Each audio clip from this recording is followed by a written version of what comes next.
जी भी मेरे साथ मौजूद हैं एक ताजर भाई हैं मलक हाकम ज़ैब साहब। चूँकि पुराने ताजर हैं और हार्डवेयर का ये जस्ती चादर वगैरह इनका सिस्टम है, तो इनसे पूछते हैं कि महंगाई की जो मौजूदा लहर है इससे ये कितने मुतासर हैं। जी हाकम ज़ैब भाई क्या कहेंगे, जैसे हालिया पेट्रोल बढ़ा है तो हर चीज़ बढ़ गई है, सर्दियों में वैसे भी यूगी में काम नहीं होता, तो आप किस हद तक मुतासर हैं इससे?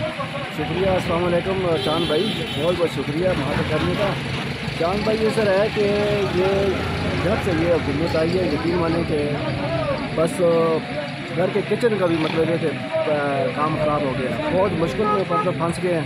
हर चीज़ मतलब फ्रीज सब बाहर चली गई है, जैसे कि हमारा हार्डवेयर हो गया या और मतलब जितनी चीज़ें हो गई हैं, बिल्कुल हमारी पहुंच सब बहुत दूर हो गई है। खरीदार भी नहीं है और मान लो हम लोग खरीद भी नहीं सकते हैं, इतने मतलब मुश्किल में हम फंस गए। इसका जिम्मेदार आप किसको समझते हैं? हुकूमत है इसका जिम्मेदार। तो इसका हल क्या है?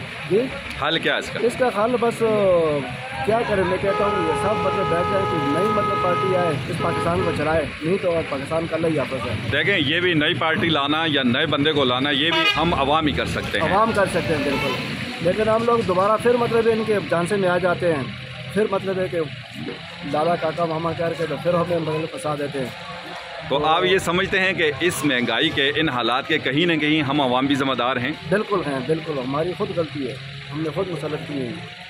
शुक्रिया जी।